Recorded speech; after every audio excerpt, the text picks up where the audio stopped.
So if there was Porn Island, okay, Porn Island, it'd be STI free because only people could come on the island. There'd be no testing. Tommy, you've got to figure out. It's called the Bloodborne Pathogens Law of 1992 that requires barrier protection on a porn set. We had an epiphany. We had an aha moment, and we said, you know what? No, everybody is in a bucket. You know what I'm saying? Yeah. And it is what it is. And you know what? You need to be informed. Hello, ladies and gentlemen, people over the age of 21 or 18. Welcome to How to Be a Porn Star, the podcast that takes you behind the scenes in the porn business. I'm your co-host, Porno Dan, my friend Mick Woke, Tommy. The McWoke thing, it Mick never Woke. gets old.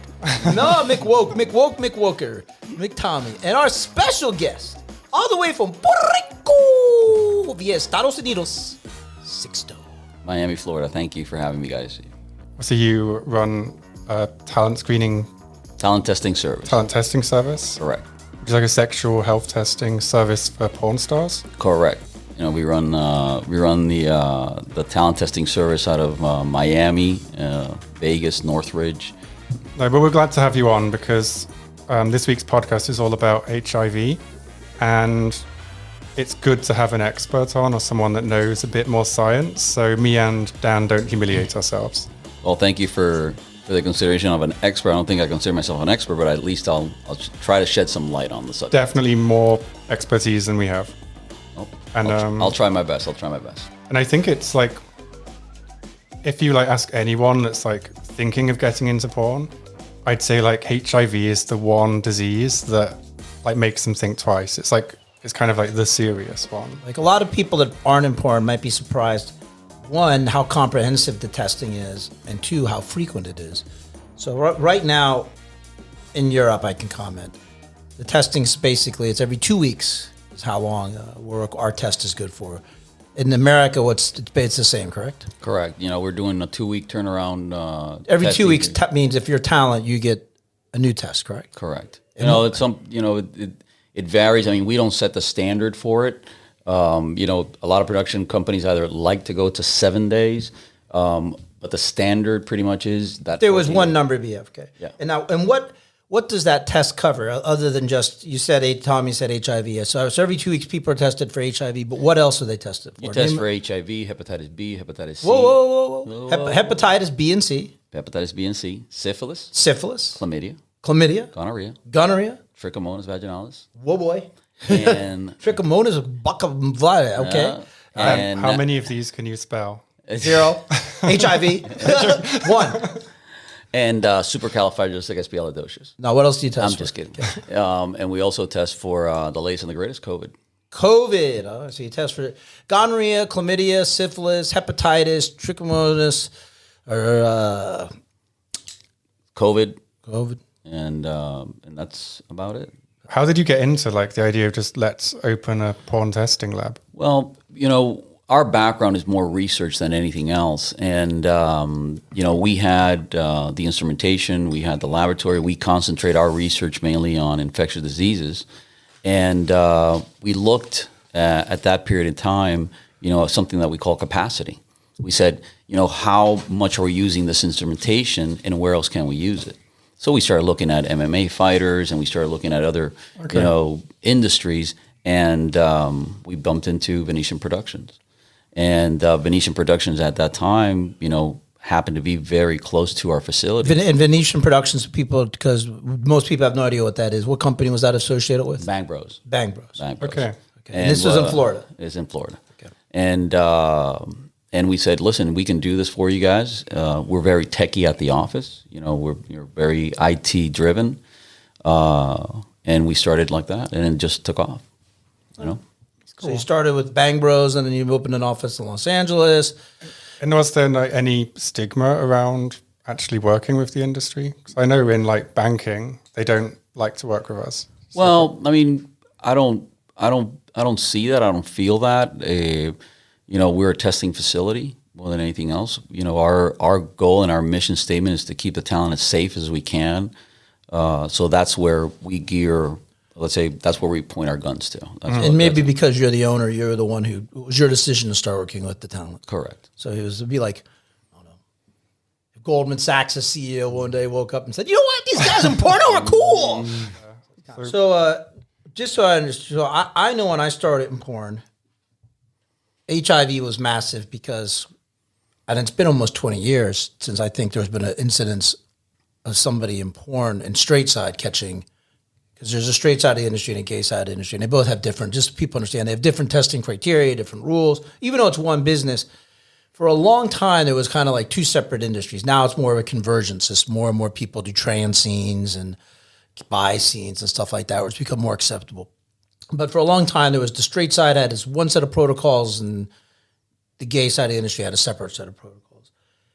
When was the last time that you are aware of that somebody caught HIV on a porn set? Well, I don't even recall. I mean, I can't even tell you. So right before talent testing even existed? now. I don't think that we've had a case where somebody. So just as for people listening at home, so since you've been around since 2007 when you started in Los Angeles, because I was there. You were there? Yes, thank you. Thank you for reminding me. I appreciate that. I'm happy to remind you. So 2007 when you started, so 14 years, there's not been one case in America.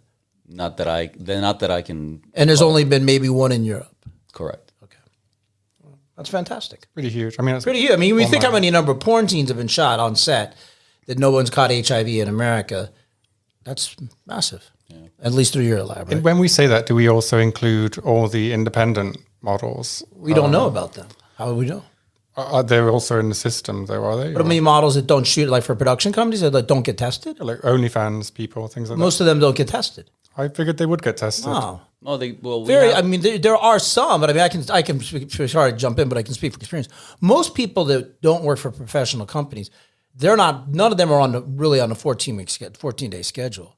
I mean, there might be a few, but the reality is that most of them kind of do their own thing because they're not really working for companies, and they're doing their own thing. They're working at home. They're working with their husband. If you're working with your husband and shooting OnlyFans, what are you getting tested once every 5 years? With a husband, I guess. But even people that work for just do their own with content trade, I can tell you right now. Again, I know this from firsthand information. Their testing isn't the same because they're just not working. They're working with a lot lower number of people, and there's no standard. So one girl who shoots for, say, or a guy who shoots for OnlyFans might decide to get tested every 90 days. There could be another who gets every tested once a year. That's her choice. Do you get many outside of the industry getting tested? We have a platform for what we call regular civilians called iknowmystatus.com. People either choose to get tested through iknowmystatus.com or they go through talent testing service. So this would be for like non-company performers would go through a separate program. Correct. And not necessarily, if you want to be, checked in the system by producers or directors or agents or other talent, you will go through talent testing. You don't go through. So you're going through the commercial side. There's like a commercial side and a non-commercial side, or whatever. It's amateur side or professional, whatever you want to call it. Correct. So the more commercial side is the one that's got the two-week testing, they will turn around, and the less. Whatever you want to call it. So it's up to them. It's up to them. It's individual. I understand. It's up to them. It's interesting. Like, how many people are active in the commercial side? On the talent testing service. It's funny that you asked that question. It varies quite largely, but it's like a sponge. You have a very central core of regular talents that test on a monthly basis or on a 2-week cycle. And then you have this outside, group that come and go, and then you have the really you have a tertiary ring of people that are just showing up once or twice because they just need to shoot once, or they're going for whatever reason they're shooting just once or whatever, and they're in the system. But that inner core, that secondary ring, let's call it that, it's a sponge that it expands and contracts. It goes up and it goes down, and it's affected by multiple factors, and economical factors is one of them. When COVID hit, we saw a deep dive, but then we just saw it just climb right back up again. And we saw a lot of people getting tested, and a lot of people getting tested for COVID as well. So kind of what you say, like in porn production for commercial, a lot of times people will complain to me, oh, we see you and the same guys and girls over and over and over, because it really is true. And again, we're the popular people, the people that sell the best are the ones you see over and over and over. And those are the people you're saying, they're your core group. Correct. The porn performers you see on Pornhub that are popular, they're the ones you're getting tested every 2 weeks. And then you have models that come in to Los Angeles to shoot, or into Budapest to shoot, or into Czech Republic. And those would be your ones who are getting tested less frequently because they don't live there. And when they're not living there, again, if you live in, say, Nebraska, or you live in, say, Siberia, you're not going to be getting tested because you're not actively shooting porn. So those would be the less frequent. And then you'd have a third ring, which would be the people who kind of work, like Tommy said, your people that work for yourselves, and those are the ones getting tested maybe once a year because they might shoot some content with their friends or whatever, clips for sale, whatever it is. So it makes sense. Yeah. So you got three tiers. Yeah, I was trying to it was interesting because it's so rare that you get a chance to like get a gauge of how big the industry is, because sometimes it feels very small. Like you say, you see the same people. You have the core, which I guess I mean, like. So I've always wondered: is the industry measured in like hundreds or thousands or tens of thousands of people? I'd say thousands, and then I would say that, on top of that, it's hard for us to gauge because we also, apart from the I know my status side, which is the non-commercial side. On the commercial side, you've got this whole slew of individuals that are not associated maybe to a production or an agent or something like that are using the service on a national basis, and including Canada, that just use the service. But I mean, where do they end up? I mean, we don't follow that. We don't know where that is. So if you're going to say globally, like in a year, if we're going to say the entire Europe, United States, you have maybe 5,000 people? No, I think I don't know the exact number, but I'd say there's more. More than that. Oh yeah, that's a lot. So I mean, that's people that are that's including everybody. Okay. Yeah. So we talked about how when you first got into porn, HIV was a really big thing. Like it was when I got into porn 20 years ago. It was quite scary. It was more scary, I think, than it is now because we didn't have the drugs that we had. So if you caught HIV, it was still like considered a death sentence. And where now, it's like, to me, at least is my perspective, now it's like because of different drugs and medications, people with HIV can basically, live a long time. My best friend, industry was hit quite hard, right? Well, the industry wasn't hit that quite hard. No, that's incorrect. The industry, no? but I mean, there was a couple incidences this is before I got in, started shooting porn full time, where people did catch HIV onset and it did spread, and the industry shut down a couple times. And since I've been in the industry, there's been a few times, once out here in Europe a couple of years ago, where a performer, I have no idea how he caught HIV, and 9 people got exposed to that performer. So the industry again shut down. Okay, so anytime somebody catches HIV, a performer, if they have a positive test, the industry shuts down for a certain amount of time because everyone's got to get retested. And so there's a period, normally roughly 2 weeks to a month, where everyone's going to stop production. It's a reset button. It's a basic reset, right? Commercial porn. Mm-hmm. We're talking about commercial porn. And since I've been in the industry, that's happened several times where performers have caught HIV offset. I think the last time I remember, it happened a couple of times in Los Angeles when I lived there, where a couple of male performers, and again, it's how they caught HIV is not up to me here or there, where a couple of male performers caught HIV. I can think of 3 separate times when people that were active in the industry on a commercial side, 3 different male performers caught HIV, but luckily, no female or male performers caught it on set outside of them. Now, there was, when the one male performer did catch it, unfortunately, his partner, who was a performer, and their friend, who was a performer, caught it as well. But that was not from set. That was, from outside.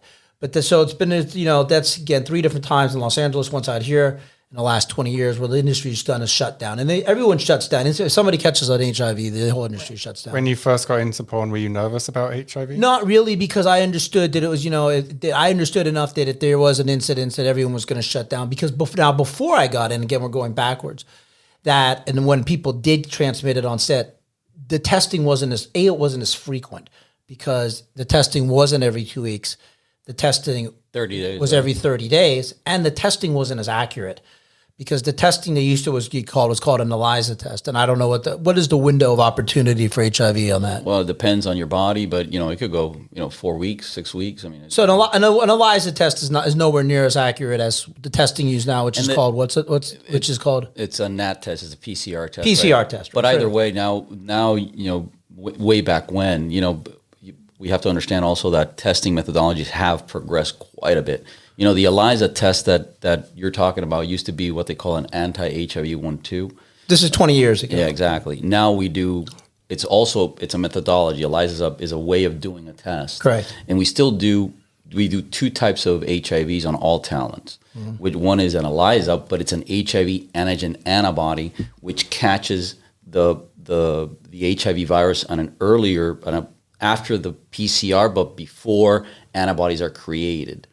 So it's an in between. So PCR would be, so I understand. PCR is your first line of defense. So if you're going to say, okay, you have HIV day one, the first thing that's going to detect PCR. PCR is going to catch it first, and then second would be your HIV antigen. HIV antigen would be 2, and then 3 would be antibodies. Antibodies. So there's 1, 2, and 3 for testing. Correct. Okay. And when I got in porn, we were on 3s. You were actually on anti-HIV antibody, which is we were on 4s. You were on. We weren't even on 3. You were on the progression of the 4th. Whenever oh man, we were real losers. So just for people at home listening, that maybe don't know as much about testing as we do. So when we're talking about a window, that's a period when you have HIV, but you're not detectable by the tests. So it's like say if you catch HIV today, you're not going to be the test won't detect it tomorrow. It's different tests basically. So for example, let's say we didn't have PCR like we do now. We only had 20 years before the antibody test. Correct. So what's happening is the virus goes into your body. Your body creates the what we call the viral copies, the viremia. It's starting to attack. Your body still doesn't know what it is. It starts to create antibodies to fight it. But by the time it creates the antibodies that it needs to fight it, you're talking about 4 weeks down the road, 6 weeks down the road. So you'd be walking, and then all of a sudden 6 weeks down the road, then you're positive. Right. But so you're you would already be walking and talking with HIV 4 to 6 weeks before you would ever know it. And are you contagious all that time? Oh yeah. So you're contagious and you're walking around and the test wouldn't this is the old test, wouldn't even detect it. Because what makes you contagious is the level of viremia that you got going in your body. And, so and then you can apply this to pretty much any other disease. Back then, somebody was using the non-PCR test, that's how it spread, is because they would be able to take a test. They would pass the test, correct? Because it's not PCR. And you're still in that, what we were talking about, the window period. Even though I'm showing negative, back with the old testing, it's possible that even though showing negative, I actually had it. Correct. And was able to spread it. Correct. Okay, so this will explain. This is why it spread more frequently and why there was...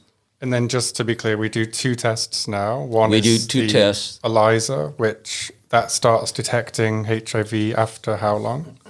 It depends on each individual, but let's say every 3 to 6 weeks, 3 to 8 weeks, something. So we'll like say that. 6. Let's say 6. And PCR would be, if you're going to pick a number. I mean, I'd say between the 7th and the 14th day we start watching it. So because it's fast, it's quick. You're going to start catching. So if I right catch away. HIV, because it's fast, does that mean it's kind of unreliable or less reliable than the other tests? On the contrary. When I say fast, it means that it'll detect the virus in a very, very short period of time, because it doesn't go after the antibodies. It doesn't want to look for the antibodies. It doesn't look for the antigen. What it does, it looks for the virus itself in your body. It's what it's looking for. So if somebody's thinking of getting in porn, they can be pretty assured that there are people they're working with, unless they just got HIV. Exactly. Probably do not have HIV. But when you get, let's say, for example, if somebody gets HIV today, correct. Okay, God forbid, or not God forbid, but let's say it happens, but what's going to happen is your body doesn't create sufficient viremia for you to be infectious. So what's going to happen, there's a period of time until that viremia starts to creep up. But when it creeps up and you become contagious, we're going to be able to detect it right away. Okay. That's why we do that PCR test. I think HIV is the one that people are most scared of. I don't know if that fear is justified or not. Is it like the virus's reputation is it from the old school days where people died from it more? Because again, now with younger people, it's like, and again, and this was my perception because I talked to a lot of young people. They're not as scared of HIV as I was, because HIV now, because I guess of the drugs, isn't as scary. I mean, I think any disease is scary. I mean, I don't think anybody wants to get sick of anything. I'm sure people don't want to get sick. But it's like the relative risk. Like if I'm doing porn, it seems like if testing is every 2 weeks, And the window's every 2 the weeks. window is every 10 days. That there's like, it seems very unlikely that I can catch HIV Correct. in porn. Would And you isn't say it- that's like a lower risk than in my private life, or a higher risk than my private life? I would say that if I were to shoot off the cuff, we are a safer population than the average Joe because of the frequency that has been established in the industry. So for porn so would many actually years. be safer than sleeping yeah. with a person from a bar because that person, at least on a porn set, is tested every 2 weeks. If you're shooting commercial porn. Yeah, I think that's like the thing that people don't realize, that Because of the frequency of testing, it actually makes it safer than, say, Tindering, right?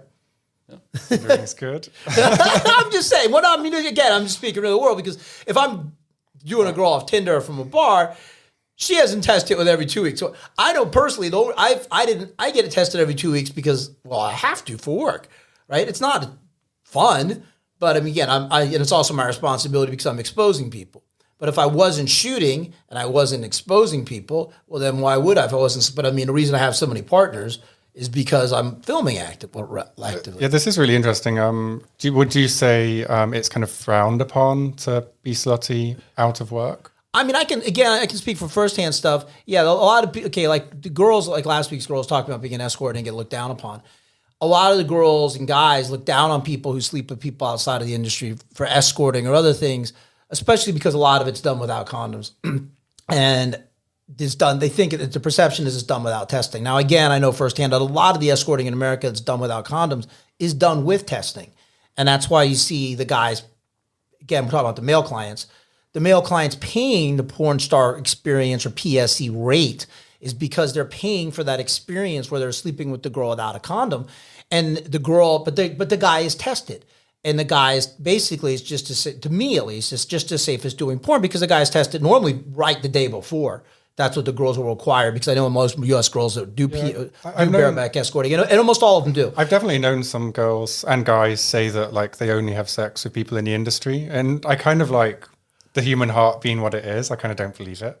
Well, I mean, that's and again, there are people that say it. I mean, I could say that too, and I'd be lying. It seems like, but I mean, the signaling, reality is, of course, people sleep with people outside the industry. I mean, come on, it's not an island that we all live on this magic island, and Magic Island, no one can come on the island. The bubble. It's not a bubble, right? So of course, there's going to be people sleep outside the industry. So obviously, when you're sleeping with porn outside the industry, and they're not tested, obviously it's not as safe as sleeping with people. The reality is that But if you're sleeping with porn from inside, our belief is that the industry is not is not unsafe. Mm-hmm. What is unsafe is what brings chlamydias or gonorrheas or is outside actors. Let's call it, well, not actors. Let's go outside personnel that are outside the industry and they're not getting tested, and then they bring it into the industry. So I guess like basically that would mean just logically that doing porn is as safe as sex in your private life, just because you've always had those outsiders coming in. Correct. I mean, to me, if you only slept with people in porn, it'd be in an ideal situation. Porn people, if you're a porn performer and you only sleep with porn people, you know what I'm thinking. You're top of the food chain. You know what I'm thinking. Like they have a Fight Island. Yeah, they should have Porn Island. Porn Island. Let's do it. But then no one would have STIs on Island because only those could come on the island who had a good test. So if there was Porn Island, Porn Island, it'd be STI free because only people could come on the island. There'd be no testing. Tommy, you've got to figure out. No, but that's good. I mean, you're reinforcing what my personal belief is, that having sex, and I know this before we started, my personal belief that having sex in the porn industry is very safe. Yes. And you're reinforcing that. Ask the owner of the lab. For people who are not part of the industry like myself, who are not active performers like myself, if you're coming into the industry and you're having sex with people in porn, only in porn, chances are that sex is going to be safer than a random from Tinder who's not tested. Correct. Okay. And for people that are like still not sure how safe it is, because I speak to people that are like new to the industry or thinking of getting into porn. And some of them say, why don't we wear condoms? So why? Okay, can I just back to condoms? One company is prosecuted all of America for federal charges of not using condoms. Yeah. So now part of this, okay, I know the reason I know a lot about HIV is I worked with Cal OSHA, which was the Occupational Health Administration for California, which is a federal organization.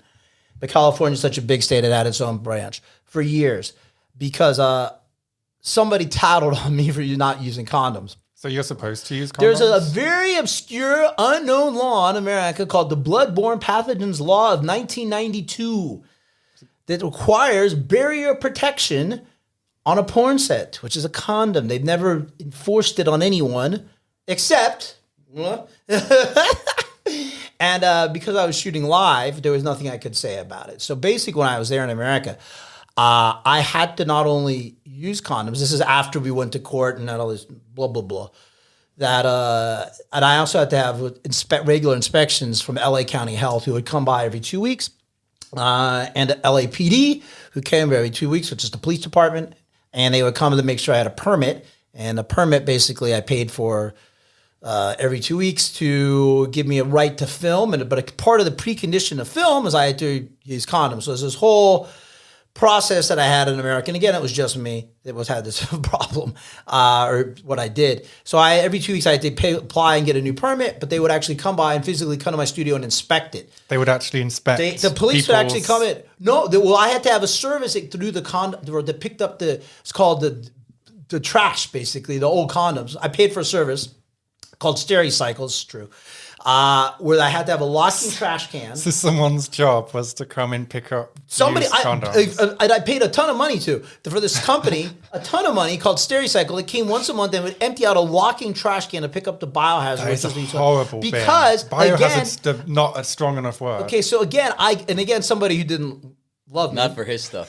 Somebody who didn't love me tattled on me because I wasn't throwing away my condoms properly. Well, I had no idea this law even. And again, where were you throwing them? Just out the window? In the garbage. No. Okay. So, but somebody said this. So even like when LA County Health and everyone they're all like this. There's a law. No one knew this law. Again, no one knew this law existed either. They're like, well, look at this law that exists. So I was like, you got to be kidding me. So it was another cost and another expense that I had. And again, I was a special one. So I had the special privilege of shooting a condom, the special privilege of throwing away the condoms, paying a company to pick the condoms up, special service of having the police come by. Just back up. Is it any wonder why I live in Europe?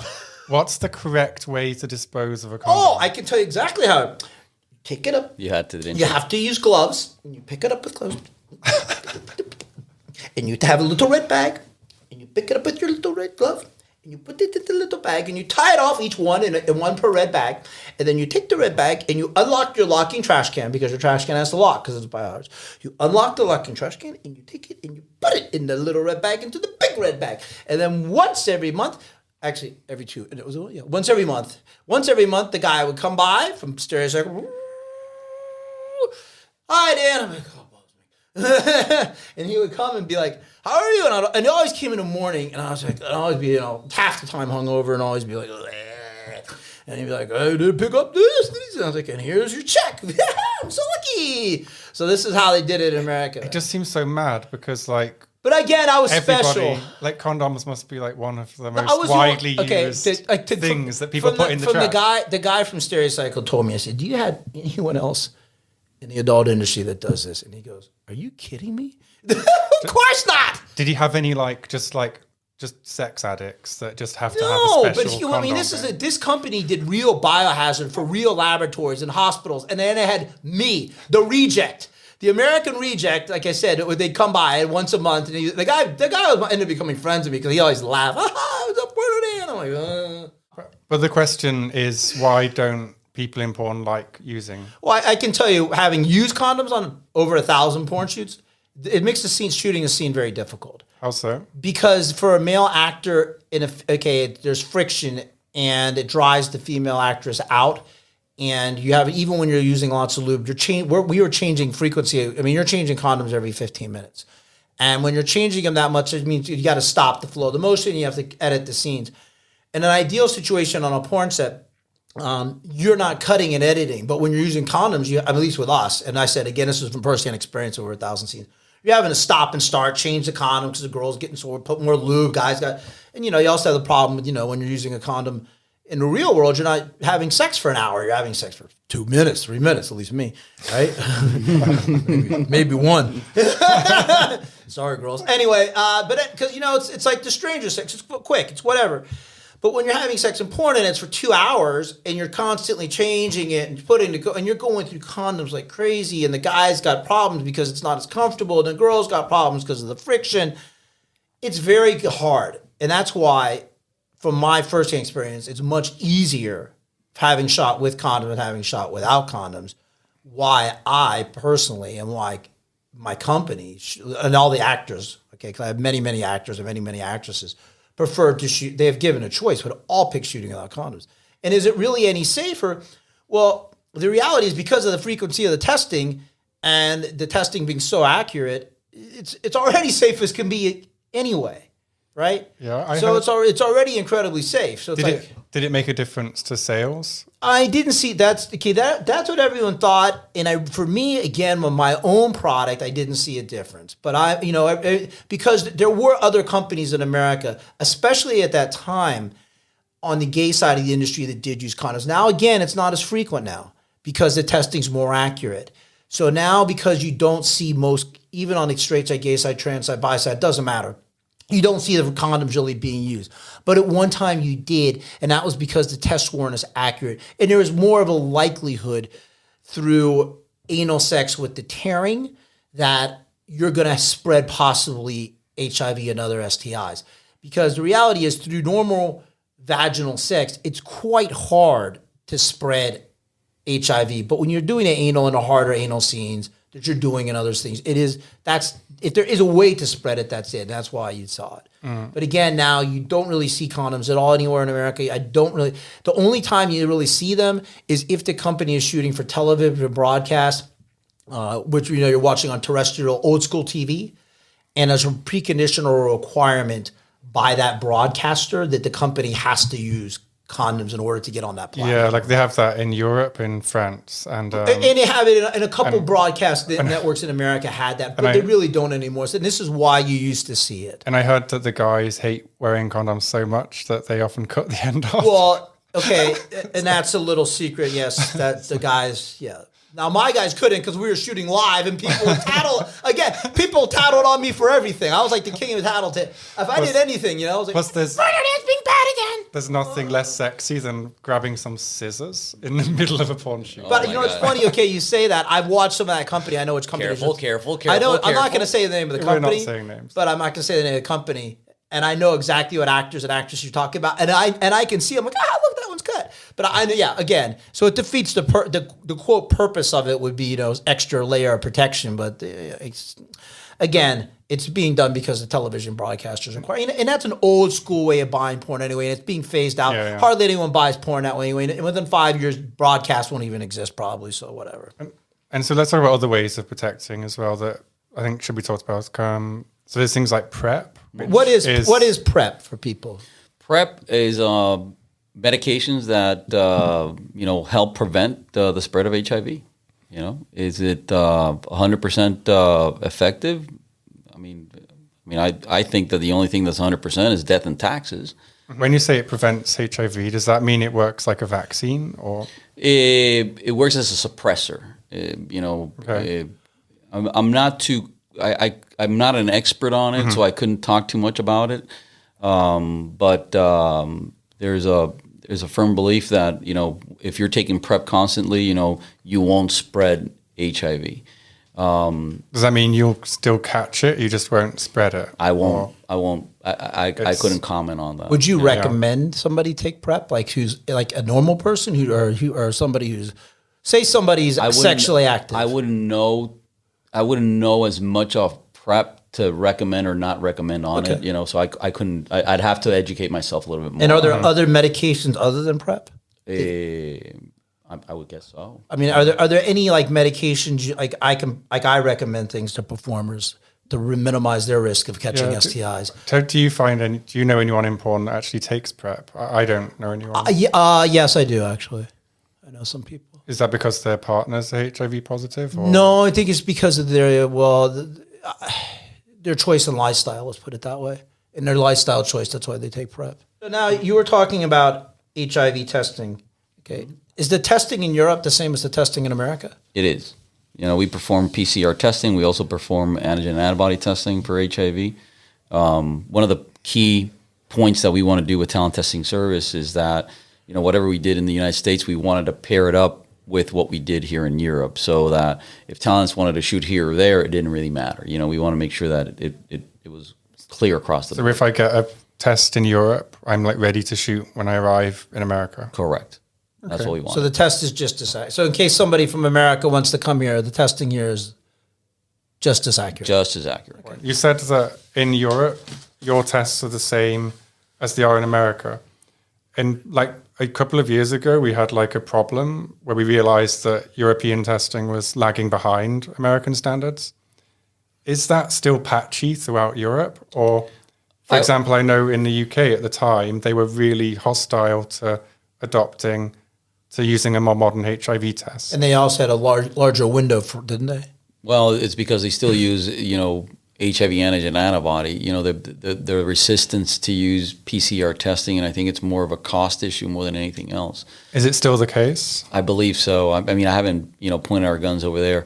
In Europe, I can only, talk about, what Hungary is and what Czech Republic is right now, because that's, where we started and that's where we're at right now. We were derailed a little bit because of COVID, but we are taking it up again. We are going to start, moving forward with all the other plans that we had, for the European Union, and it'll get better and it'll get more seamless and it'll get, stronger as we go along. So is it fair to say that certain countries are safer to work than others right now?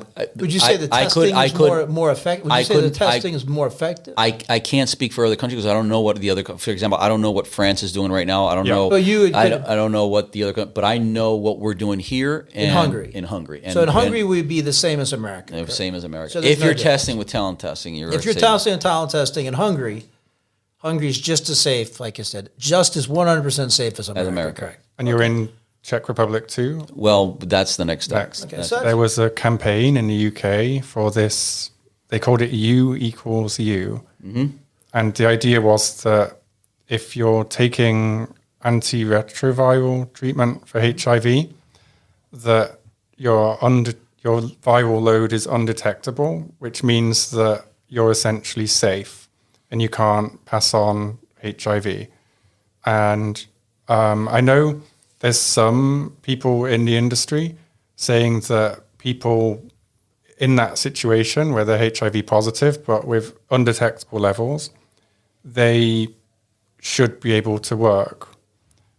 And is that something that you guys taking a step back, when Tommy, but now you're saying undetectable level of HIV, but your test would still detect that they had it, correct? That's why we perform the HIV antigen antibody, even though the level of HIV PCR would come out negative, we would still detect the HIV. So you could pass the one test, but you're not going to pass the other. You couldn't. So and this would explain how somebody could say buy a test from CVS or Walgreens, whatever, from drugstore, pass it. Exactly. But if they took your test and they had HIV, they're not going to pass it. They're not going to pass. Which explains how somebody would take a home kit and pass. Well, is that? I mean, should they pass it though? Is it okay for them to work? I'm not a proponent. I'm not a believer of U equals U. I go back to a very a comment that General Schwarzkopf said in the first Gulf War when a person from the press asked him, "Hey, we just invaded Iraq. I'm sorry, or Kuwait or whatever that was, and we just had, you lost one soldier. Do you think that justifies the invasion?" He says the loss of one life is just too many. And on my watch, I'm not a proponent of anybody getting anything. So be it as it may, HIV, Hep B, Hep C, chlamydia. Mm-hmm. We want to give the talent and protect the talent as best as we can of anything and everything we can provide, and provide the best of breed in testing that we can do so that we can minimize the exposure as best as we can. Now, U equals U is a belief. that I'm not a proponent of. There are certain other exterior factors that affect the U equals U. What, like you have to take your medication. You have to, you don't know if the virus is going to mutate. In that period of time, you could have spikes in the viremia. So it's not a case of like once it's down, it just stays. So like you said, so like if I go to a low U level, okay, say my level goes down because of medication. Doesn't mean I'm going to stay down here forever, or can I go back up to spread? You could. So you can go up and down. Oh, you could go up and down. But if, just to play devil's advocate, like if we're in a testing environment, say I pass a test on one day, like it's not like it can go up quickly, I guess. Or well, we're in a 2-week cycle, okay? And if I test on day 0 and I know you're HIV positive, and all of a sudden that test is and that viremia for whatever reason because you didn't take your medication for whatever reason that may be, I don't know. You forgot it, lost it, or whatever, Yeah. Or it's not available. Who knows? yeah, people are incredibly forgetful, even with like Birth serious control. medications. Yeah. Like, Whatever the case may be, you could get that viremia go up. How fast will it go up? Could be 1 day, 3 days, 7 days, 10 as days. quickly as that. It's not like a month's. Again, who knows? It depends on each individual and how the viremia reacts. Then again, there's different. Now, I will say this. HIV has been around for many years, as Dan knows, and we've learned to live with it. It's become for us, it's become like a diabetes. We've learned to control it with medication. We've learned to. There's no stigma around it or anything like that. Right, but then, again, like I said, when I was young, it was like a death sentence. Exactly. It's no longer a death sentence. One of my fraternity brothers, who was actually my roommate in college and lived in Las Vegas with me, he caught HIV. And he died from HIV, and I was the last person to see him alive. And it was miserable. It was heartbreaking for me to see this guy who was my best friend, my fraternity brother, die of HIV and literally watch him wither away in front of me. But this was, a different era than it is now, where people live with HIV for, pretty much. You don't die of HIV indefinitely, yeah. right? So with that the case, like, do you not think that people that are HIV positive should be allowed to work? Like, is it like kind of a discrimination against people that have HIV, especially if they're responsible? Look, we test people with HIV. We provide the necessary data.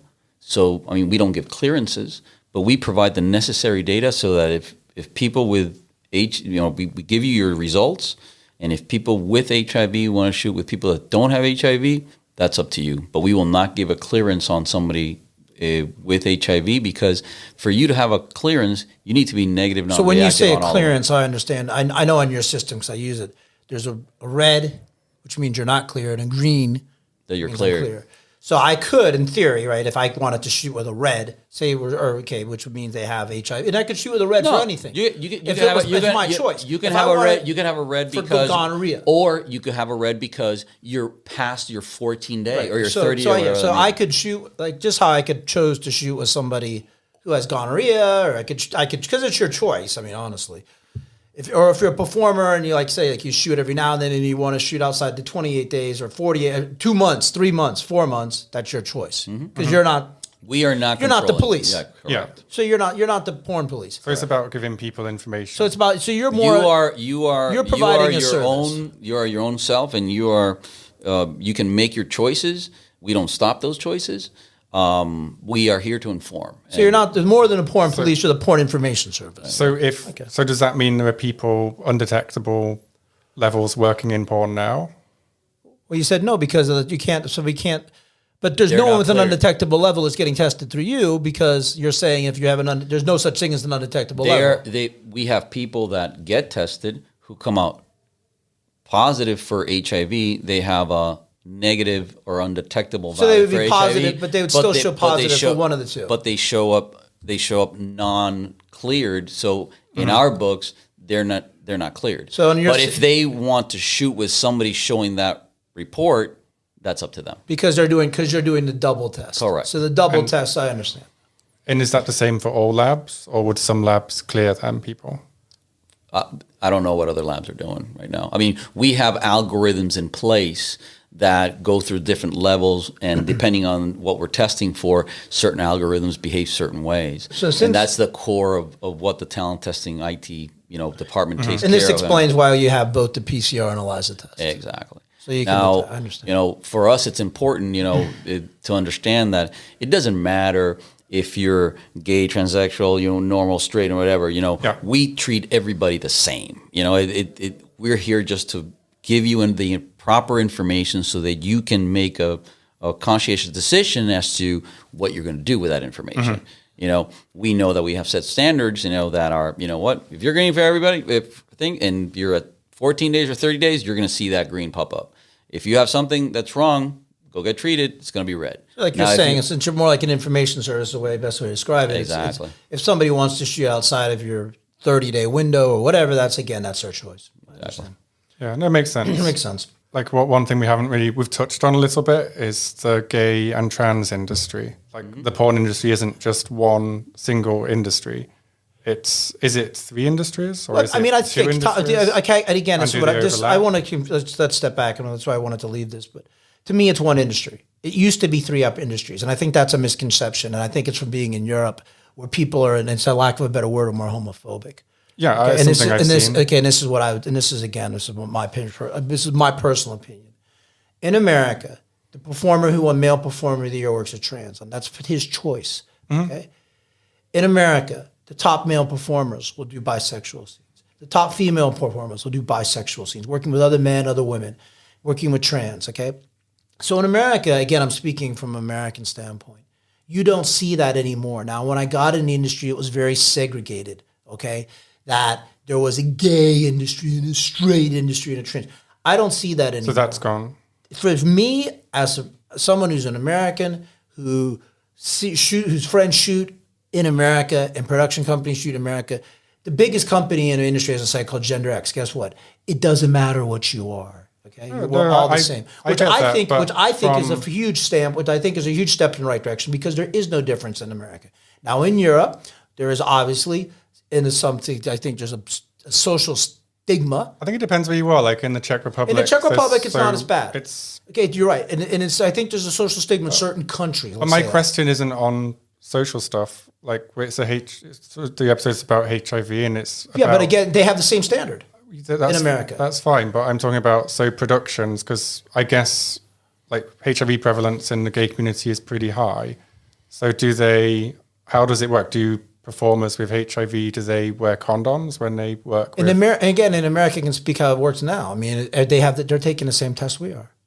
So everyone in porn is... So if you have HIV and you're gay, you can't work in porn? They're choosing to work with each other who are gay. That's their choice. Just like he's saying, there's no police. He's not the police. This is what I'm trying to find out. I don't work in the gay industry, so I'm just curious. But here's the thing, it's your choice. If I wanted to work with there's no police. No, I'm not saying about choice. I'm just saying, how does it work? It's easy. I see he's got HIV, I choose to work with him. Yeah, so people that have HIV can work. Of course, I can work with anyone. I can work with someone with HIV. It's my choice. No, it's interesting because for producers... If I want to work, if you wanted to work with someone with HIV tomorrow in Europe, you could. That's your choice. And the company, that's their choice. There's nothing, he's not the police. I'm not the police. No, I'm not saying anyone's the police. Like, it's not a defensive question. It's just explaining for people but it's your choice. It's your choice as a performer. No, but I mean, just for people listening, they won't understand that in the straight industry, obviously, most people working are not going to have HIV. You're testing to keep it out. But again, you're going to see that performer's result. And if you want to shoot with somebody who has HIV, I'm saying is, it's your choice. Like, for people listening, they might just be interested in how it works. Like, do people get matched up? Is it like... What Dan's trying to say is that, if you may get the getting matched up, I think is the wrong terminology. You as a person have the choice that if you see a report, right, and I'm dead negative, I'm talking the wrong analogy, but you're dead green, negative. You're complete green. And then if you or somebody else has an undetectable HIV PCR but has an HIV antigen antibody, I know that person doesn't have a detectable viral load at that moment in time but is HIV positive. I can choose to shoot with that person. But you know what? We're not the people to. Oh yeah, no, I don't mean that. And I just mean even from a producer's point of view, like how does it work for them? But we do see that's up to the production company. Some and production, the talent. Some production, and again, some must production. make booking quite a complicated process. It doesn't make booking complicated. It's very simple. It's extremely easy. 95 most companies are going to let you know in advance. Oh yeah, no, I know they'll let you in advance, where you're just. But there's no, like it's not. these three different. There's not levels. three different. There's no three different No, it's levels. all There's mixed one up. level. It's all- No, that's not true. There's one level. There's one level, and most production companies are going to require everyone to be completely green. Now, if that production Oh really? company, Even on the gay side. okay, now, and if that production company chooses to let somebody with a red work with another people who are red, their performers are going to have that option. But that's a choice of the production company. It's a choice of performers in advance. And if they want to work with somebody who's red, the production company's going to tell them. I get that it's the choice. So it's I've some no company, problem with it at all. No, so again, It's so just- the company's going to say. And I'm again, just trying to understand how it works. It's very simple. So if my production company decides we're going to let red performers, okay, work with other red performers that have low levels of we're just going to pick on HIV, okay? Well, it could be anything. Yeah, it's the HIV episode. Okay, so we're going to say HIV.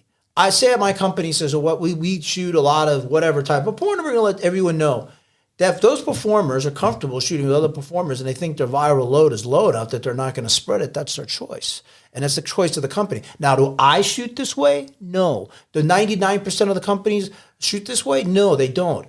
Okay, but there are some companies that do use performers that are like, I mean, for example, I don't know if like what the percentage of performers that are HIV positive is on the gay side. So it's why I'm interested. But there's not, again, I you're don't making know. a misconception. You're saying gay side. There's no such thing as a gay side. So, okay, I don't know what percentage of gay performers are HIV positive. But there's, again, you're making misconception because you keep saying gay. There is no gay anymore. It's all the same. If you're making gay videos, But those performers work with everybody now. That's fine. So what percentage of people that do gay And male performances porn are... okay, if you're shooting male on male perform, what percent of those performers have an undetectable level of Yeah, HIV? I'm just And curious. the answer- It doesn't need to be like so heated. What No, but I'm just saying it's because what Dan is because I think saying. you're making something out of nothing. I'm what not Dan- making something. I'm just what trying Dan- to, I'm just curious how it works. What Dan is saying is that we drove out to what was it that we went to from here? We drove Czech Republic. Prague. We drove to Prague and we had a big discussion about not even a discussion. We started battling out because I wanted to understand a little bit more. And what he's saying is that we can't categorize individuals into different buckets because people change. And I could people, shoot gay tomorrow. I could shoot straight and they, tomorrow. And they can Yeah, go, and, yeah. and they come You back. understand So that. if you I ask, completely agree with that. if you ask us, and I don't have these statistics either way, what percentage of the population is of the gay population is HIV positive? I wouldn't know. Why? Because I don't know how many are gay, how many people are gay, or how many people are trans. It doesn't. But either way, we said, you know what? We realized at that moment in time, and this was probably more than a couple of years ago. We said, you know what? It doesn't matter. Everybody's a talent. Everyone's the same. And you know what? And everybody needs to be treated the Tommy, same. what you're saying was right. When I got in the industry, it was very segregated. Okay, Mm-hmm. and I understand where you're coming from. One time, you're at 100% in complete agreement with you. Yeah, I'm just curious. There was That's a the thing. male on male side of the industry, and the people that worked on the male on male side of the industry did not work. And there was even rules from the agents that if you worked on the male on male side, you could not work on a male on female Really? side. There used to be a long time ago. Okay, but those barriers have been gone. So again, it's up to the, like Vic's still saying, it's up to the production companies first. Though. With an S, not an F. But it's saying it's up to the production companies and the performers what they choose. So that's why I think you can't segregate inside that. But at one time it was like that. You're 100% correct. Yeah. No, But I those- think it's a good thing. And now it doesn't. I think it's awesome. Yeah, I think and it's now great. you see it's because to me it's better because the whole industry, we all use the same testing standards. And again, it's access to information. So the more information I have as a company owner, the more information you have as a talent, the more educated decision I can make on what is best for me as a company and what is best for you as a performer, and performers have access to that information. So I think it's a big progression forward for everybody. No, I think it's a good thing. And like I say, I'm incredibly ignorant of the topic. And because at one time you would have been 100% correct. It was segregated. I think partly, and that's my fault for getting passionate. Because don't feel ignorant about it, because I tell you, that's why I'm asking we were battling because with this. We were battling with this constantly, and how do we categorize it, and how do we do this, and how do we make different, and how do we do this testing, and how do we protect, and then we said no. Everybody's the same. You know, we can't just categorize individuals. And we had just had we had an epiphany. We had an aha moment, and we said, you know what? No, everybody is in a bucket. You know what I'm saying? Yeah. And it is what it is. And you know what? You need to be informed. You need to know. It's about access to information. Yeah. But and again, I think partly it comes I still love you. I think partly the ignorance comes from that we treat the industries as separate. It's like, I think that's the awards are for straight. The awards are for, there's some trans. Well, there awards, used to be, and again, that used to be the case, but now like human sexuality is not like that. But right, again, it used to be like that, but now you can, for example, on awards, I can speak for XBiz Europe. There's awards for every gender and every sex act there is all together in one award show. And at one time, you're right, there used to be a separate male on male award show. Well, now everyone's kind of together. Are they? And again, there's awards that, like, for example, in the big award shows, I can speak for XBiz and EVM, where they award everyone, regardless of your sexuality, at the same show. So, and again, this is like I said, Sixto and I did, and again, this is an older, and I understand where you're coming from, because I have more exposure to it, because I have a lot of friends that work on every side. And I'm mostly in Europe. Right, and you're mostly and you're mostly in a country where you don't see that much switching from A to B to C, whatever type of sex acts. But again, I think because I interact with more people, because I talk to a lot of people that do go from A to B to C, whatever, D, E. Yeah, no, the reason I was asking is I think people would be interested. Yeah, and I think it is. And again, I think, and you're correct. I agree, you know, that at one time it was segregated and at one time it was, but now things have changed, especially in America, and especially, like, for example, in the Czech Republic, where you see. Wow, that was really interesting. I actually learned something. Like, yeah, it's always good to talk to you, Tommy. Once in a while, you know? I thought, honestly, even though I work in the industry, I thought maybe like it might be more dangerous for us. Like, I was still a bit ignorant of that. I think I've always had like a kind of healthy paranoia about catching diseases. So like, Tinder's more dangerous. Yeah, I think less Tinder. Yeah. More to the moral of this podcast, everyone. Stop using Tinder and start shooting porn. It's much safer. But I honestly, even though I'm in the industry, I kind of had like the opposite view, just out of like an instinct, I think. Yeah. Not really thinking it through. Well, I mean, yeah, because again, if you're just a Tinder, if you're a Tinderholic, Tinderholics aren't getting tested every 2 weeks. It was definitely less funny than last week's episode. It's hard to be funny. Okay, I do have more funny story about. Okay, I believe. Okay, funny story. Okay, I believed incorrectly that you could catch HIV through kissing. All right, and this when I was young. What's up for the bus? So I was like 16. I remember I paid for a hooker on the streets of DC, and of course I used a condom, but I kissed her. You recording this? Okay, but I kissed her. So and they came to our school and they were telling us if you kiss somebody, you can die of HIV. And I'm like, oh my God, even though I use a condom with this hooker from the streets of DC, I'm gonna die. Now, first of all, I don't know why she kissed me, because I was a young kid, right? I was 16. She kissed me, right? But I was convinced, I was 100% convinced I was gonna die. Well, I didn't want my parents to know that I'd slept with a hooker, but I had to get an HIV test, right? Because I was convinced I was gonna die. So we were giving blood at school.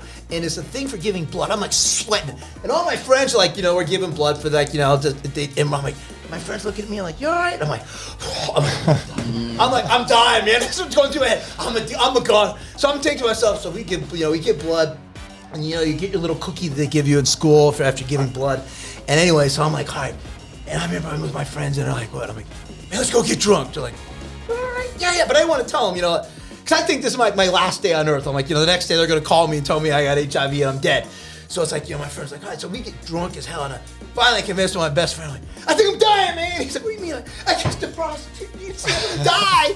And my friend's like, what the fuck is wrong with you? Are you an fucking idiot. crazy? You're an idiot. You're like the dumbest human I've ever met. You actually met my best friend a couple times.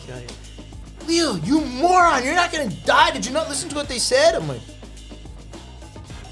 they didn't say you're going to catch a kiss and going to die from kissing a girl.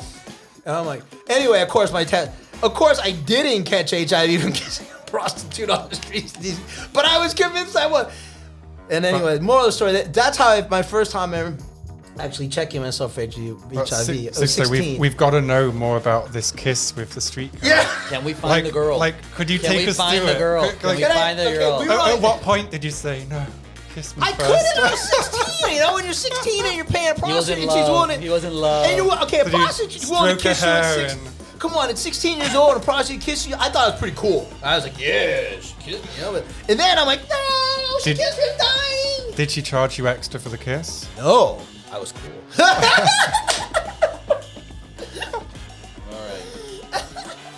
Okay, well, if you enjoyed that, and make sure you subscribe to the podcast. You can subscribe on Apple Podcasts or Spotify or your usual podcast host. If you have any questions for us, you can message us on Instagram or Twitter. A lot of you messaged me on Twitter last week. You can do us. You can also email me at hello@howtobeapornstar.net, or you can go to our website, howtobeapornstar.net, or you can watch us on Spotify, Yes, if you have- Apple, YouTube.